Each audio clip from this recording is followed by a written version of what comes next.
Hello everyone, BEd के examination आपके सिर पर है। अब आप तैयारी कैसे करें, किस तरह से जो है आप लर्न करें कि वो चीजें आपके दिमाग में रहे, क्योंकि आप लोगों के सबसे ज्यादा जो क्वेश्चंस यही होते हैं कि मैम जब पढ़ते हैं तो लगता है कि आ गया दिमाग में और फिर कुछ टाइम के बाद हम लोग भूल जाते हैं। यही एक प्रॉब्लम है और लर्न करना आप लोगों के लिए, याद रखना चीजों को, ये सबसे ज्यादा प्रॉब्लम आ जाती है। इसी पर कुछ साइकोलॉजिकल टिप्स के थ्रू बात करेंगे कि किस तरह से जो है हम चीजों को अपने दिमाग में रख सकते हैं, कौन कौन से टेक्निक हम यूज कर सकते हैं जिससे कि हम चीजों को भूले नहीं और हमारे माइंड में वो चीजें जाके बैठ जाए, ताकि एग्जामिनेशन में हमें इससे बेनिफिट हो। तो चलिए आज के वीडियो में हम इसी पर बात करने वाले हैं कि क्या क्या हम करें जिससे कि चीजें हमारे दिमाग में रहे और हम उसको भूल ना पाए। सो फ्रेंड्स, चैनल पर पहली बार विजिट करें तो चैनल को सब्सक्राइब कर लेना, बेल आइकन को हिट कर देना। यहाँ पर आप लोगों को जो है हर तरह के जो बीएड से रिलेटेड एग्जामिनेशन इंफॉर्मेशन, जो भी चीजें आती है, आप लोग का नोट्स, ये सभी चीजें आपको प्रोवाइड की जाती है। अगर आप जो है बीएड की तैयारी कर रहे हैं, अगर आप जो है किसी भी तरीके से जो है जुड़े हुए हैं, बीएड एग्जामिनेशन आपके सिर पर है, तो आप लोग जो है हमारा ऐप डाउनलोड कर सकते हैं और यहाँ पे हर एक कोर्सेज का अलग अलग बैच दिया गया है, क्योंकि यूनिवर्सिटीज में जो है थोड़ा सिलेबस अलग रहता है, तो जिसकी वजह से आप लोग को अलग बैच दिया गया है। तो आप यहां से ये बैच ले सकते हैं।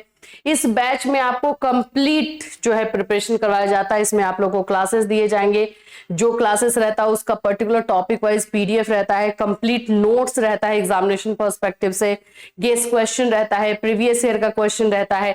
ये सारी चीजें आपको जो है इसमें प्रोवाइड की जाती है। तो आप यहां से ये बैच जाके परचेस कर सकते हैं और आपको फिर कहीं से कोई भी मटेरियल लेने की जरूरत नहीं होगी। सभी में ये सब आप जो देख रहे हो ये कुछ नहीं है। यहाँ पर है आपको प्राइस 949 या 749, इस तरह से जो है प्राइस रहता है। नीचे में जो प्राइस लिखा हुआ है उस पर ध्यान मत देना, आपका प्राइस जो है ऊपर में रहता है, ठीक है, क्योंकि सभी में अभी डिस्काउंट लगा हुआ है, तो डिस्काउंट की वजह से ये कम हो जाए। जैसे आगरा यूनिवर्सिटी का है तो 899 का है, यहाँ पे 1700 दिखा रहा होगा लेकिन 899 का। तो इस तरह से आप बैच जाके ले सकते हैं। चलिए अभी हम आते हैं बात करने के लिए कि बीएड एग्जामिनेशन के लिए हम किस तरह से प्रिपरेशन करें कि हम चीजों को भूले नहीं, हम किस तरह से लर्न करें कि वो चीजें हमें याद रहें। ठीक है, सबसे पहली चीज तो मैं जो बोलती हूं आप लोगों को, राइटिंग। कोई भी चीज को आपको अगर पता है ना कि आपको थोड़ा सा भूलने की प्रॉब्लम है या चीजें आप भूल जाते हो, तो आपके लिए एक ही सटीक रास्ता है कि आप किसी चीज को लर्न ही नहीं करो, लर्न करने की जरूरत ही नहीं है, बस आप उसको राइटिंग करो। हाँ, हाथ दर्द करेगा, लेकिन क्या है कि यहाँ पर जो चीज आपकी नहीं जा रही है तो आप इसके थ्रू दिमाग में बैठाओगे और इससे क्या होता है कि आपका राइटिंग स्पीड भी बढ़ता है, आपका राइटिंग भी अच्छा होता है और साथ साथ वो चीजें आपको लर्न हो जाती है, जो कि बहुत लंबे समय तक दिमाग में रहती है। भूलने वाला टाइप जो है इसमें नहीं रहता है। तो सबसे पहली चीज तो आपको यही हो जाती है कि भाई आपको ज्यादा से ज्यादा राइटिंग करना है। जो भी टॉपिक है आप एक बार देख लीजिए और उसको लिखना स्टार्ट कर दीजिए। जितना चीजें समझ में आ रही है वो चीजों को देखिए, लिखिए, देखिए, लिखिए और इस तरह से कीजिए। कम से कम एक टॉपिक को 2 से 3 बार अगर आप लिखते हो तो वो चीजें आपके दिमाग में छप जाती है। ठीक है, वो डिफर करता है स्टूडेंट टू स्टूडेंट, लेकिन फिर भी ये दूसरी चीज हो जाती है कि ऐसा हमने देखा है कि जिन बच्चों को चीजें याद नहीं रहती हैं उन लोगों को अगर हम विजुअली, ठीक है, अगर चीजें समझाते हैं वीडियो के थ्रू और या फिर चार्ट के थ्रू चीजों को समझाया जाता है तो वो उनके दिमाग में बैठ जाता है। वैसे आप लोग भी जानते होंगे कि जो चीज हम सुन करके अपने दिमाग में रखते हैं उससे ज्यादा अगर हम किसी चीज को देख रहे हैं तो वो हमारे दिमाग में ज्यादा टाइम तक रहता है, पता ही आपको। तो आप एक माइंड मैप कर सकते हो। मानो कि आपका कोई भी जो टॉपिक है उस टॉपिक को आप अलग अलग चीजों से कनेक्ट कर सकते हो। जब वो कनेक्शन होगा, जैसे मैं आप लोगों को बोलती भी हूँ, जब मैं टॉपिक आपको पढ़ाती हूँ तो मैं क्या बोलती हूँ कि उसको रियल लाइफ से कनेक्ट कर लेना। अब जैसे हम लोग चाइल्डहुड पढ़ते हैं तो उसमें स्टेजेस ऑफ डेवलपमेंट है। स्टेजेस ऑफ डेवलपमेंट अपने आसपास में आपके बच्चे होंगे या आसपास के भी बच्चे होंगे, उनसे कनेक्ट कर लो। अच्छा, मैं 4 साल के बच्चे के बारे में पढ़ाई कर रहा हूँ, 4 साल का बच्चा तो ये है, तो जो जो चीजें कैरेक्टरिस्टिक्स लिखी हुई है वो इसमें भी है क्या। कनेक्शन बहुत जरूरी हो जाता है। जब आपको लग रहा है कि चीजें अगर आप सिर्फ और सिर्फ ऐसे पढ़ करके रीड आउट करके अगर दिमाग में रखते हो तो बहुत जल्दी भूल जाते हो, तो फिर आपको करने की जरूरत ही नहीं है, इट मीन्स कि आप भूलोगे ही। तो दो चीज, एक तो राइटिंग प्रैक्टिस करना, दूसरा है कि उस चीज को पर्टिकुलरली अपने आसपास के किसी भी चीज से उसको कनेक्ट करो, अपने दिमाग में उसका कनेक्शन बैठाओ, उसको जो है मैप करो। इसको माइंड मैपिंग कहा जाता है। माइंड मैपिंग के थ्रू बहुत बेनिफिट होता है ऐसे लोगों को जहां पर वो चीजों को याद नहीं रख पाते हैं।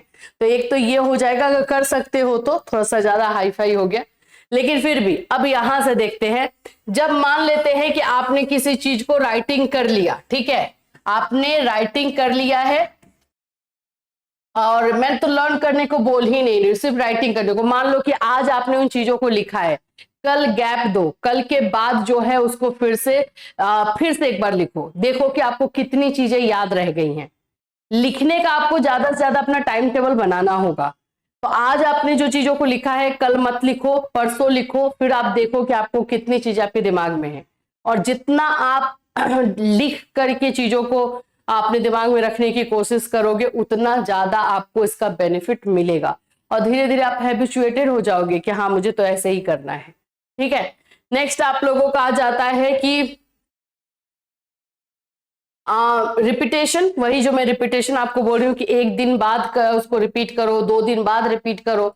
ये प्रोसेस आप लोग को दिमाग में चीजों को ज्यादा टाइम तक रखने में हेल्प कर जाता है। दूसरा मैंने आप लोग को बताया कि विजुअल्स, यानी कि जो है वीडियो के थ्रू चीजों को कनेक्ट करने की कोशिश कीजिए।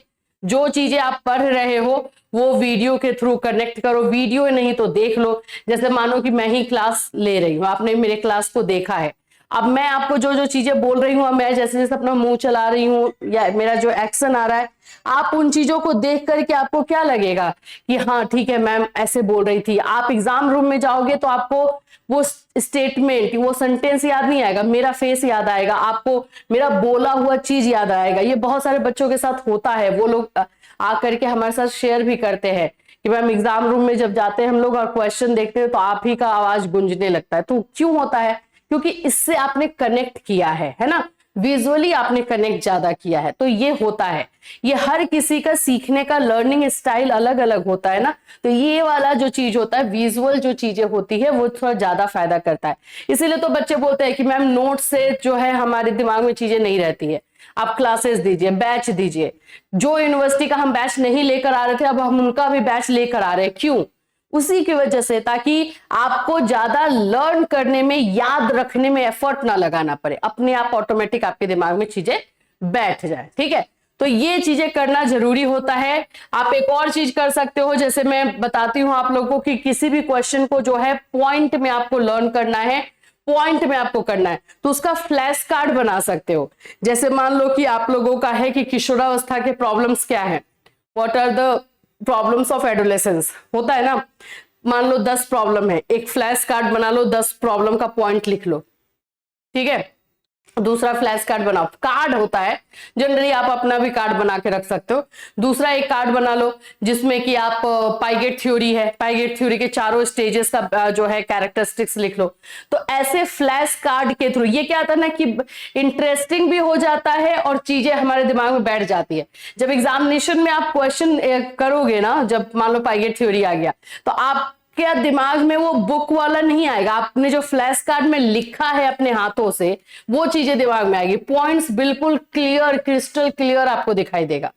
तो ये सब कुछ कुछ साइकोलॉजिकल टिप्स होते हैं जिससे कि हम अपने दिमाग में चीजों को ज्यादा टाइम तक रख सकते हैं और उसके से जो है अपना बेनिफिट ले सकते हैं। सिंपल चीज है ये। ठीक है, और होता है कि अगर कुछ टॉपिक हमें बहुत डिफिकल्ट लगता है कि मैम ये तो टॉपिक काफी डिफिकल्ट, उसको छोटे छोटे पार्ट में डिवाइड कर दो, छोटे छोटे पार्ट में डिवाइड कर दो आप। अब उसको जैसे आपको समझ में आ रहा, मैं तो बोलूंगी कोई अगर टॉपिक मुझे डिफिकल्ट लगता है तो मैं उसको 2 पार्ट में डिवाइड करती हूँ, आप 3 से 4 पार्ट में डिवाइड कर दो। जैसे पाइगेट थ्योरी का ही हम लोग बता रहे थे, पाइगेट थ्योरी बच्चों को थोड़ा डिफिकल्ट लगता है, तो पाइगेट थ्योरी ने 4 स्टेजेस बताए, चारों स्टेज को 4 पार्ट में डिवाइड कर दो, सिंपल। अब वो ऐसे समझने की कोशिश करो, सेंसरी मोटर स्टेज को एक अलग पार्ट में कर दो, एक आप जो है प्री ऑपरेशनल को अलग पार्ट में कर दो, वैसे समझो। तो आपको अगर कोई भी टॉपिक डिफिकल्ट लग रहा है तो उसको छोटे छोटे पार्ट में आपको डिवाइड करना होगा और उससे भी आपके दिमाग में, क्योंकि आपका जो ब्रेन है, दिमाग है, वो एक साथ इन चीजों को नहीं ले पा रहा, कंफ्यूज हो जा रहा है, जिसकी वजह से देखो ब्रेन आपका कंफ्यूज हुआ, इसीलिए वो चीजें आपके दिमाग से स्लिप हो गई, निकल गई, ठीक है। अब वो हो सकता है कि स्टार्टिंग में जब आप कर रहे हो तो आपके दिमाग को ले रहा है, लेकिन बाद में जाके वो खिचड़ी हो गया। तो वही चीज नहीं करना है, एक ऑर्गेनाइज्ड वे में हमें अपने माइंड में इन सारी चीजों को रखना है, और जितने ऑर्गेनाइज्ड वे में हम अपने माइंड में रखेंगे चीजों को, उतना हम जब एग्जाम रूम में जाएंगे तो उसको हमें अपने माइंड से निकालना इजी हो जाएगा। क्वेश्चन देखते ही अच्छा ये तो मेरे इस माइंड के इस कोने में है, फटाक से आप निकालोगे और लिख दोगे। तो ये चीजें जो है याद करने का टेक्निक होता है, इसको जितना अपनाएंगे उतना आपको बेनिफिट होगा। अगर इससे रिलेटेड और भी आपको इश्यू आ रहे हैं, और भी मैं तो इसका एक सॉल्यूशन जो सिंपल सॉल्यूशन बोलते हैं, राइटिंग। भाई जितना राइटिंग करोगे उतना दिमाग में चीजों को रखोगे, और कुछ ये सारे जो टिप्स मैं बता रही हूँ उसको भी फॉलो कर लो, फिर तो कुछ नहीं हुआ है, आराम से आपके दिमाग में सारी चीजें रह जाएंगी, ठीक है। तो इससे रिलेटेड और कोई आप लोग को डाउट या क्वेश्चन है तो 4 बजे हमारा जो है लाइव क्लास इसी चैनल पर रहता है, आप उस समय आकर के मेरे से पूछ सकते हो जो भी आपको है, एग्जामिनेशन से रिलेटेड है, आप लोगों को खुद का आपको नहीं लर्न हो रहा है, कैसे लिखें, जो भी चीजें सब आप पूछ सकते हो, मैं वहां पे आपको बता दूंगी आपको क्या करना है। वैसे तो हमारे चैनल पर बीएड एग्जामिनेशन से रिलेटेड हर एक टॉपिक को टच किया गया है, आप बस वो लिखो, जैसे कि कैसे लिखना है, कॉपी कैसे लिखे बीएड एग्जाम, कैटलिस्ट सोनी डाल दीजिए, आप देखिए आपको कितने ही सारे वीडियोस मिल जाएंगे, उसको देख करके आप फिर उसको फॉलो कीजिए, ठीक है। इससे रिलेटेड और कोई, जैसे जैसे एग्जामिनेशन अभी सामने आ रहा है, हम आपके प्रॉब्लम्स पे काम कर रहे हैं, आप हमें क्वेश्चन भी भेजते हो तो उसके अकॉर्डिंग हम आपको वीडियो दे रहे हैं, और कोई मुझे वीडियो लगा तो डेफिनेटली हम आपको अपने चैनल के माध्यम से इन्फॉर्म करेंगे। फिर मिलूंगी, till then take care everyone.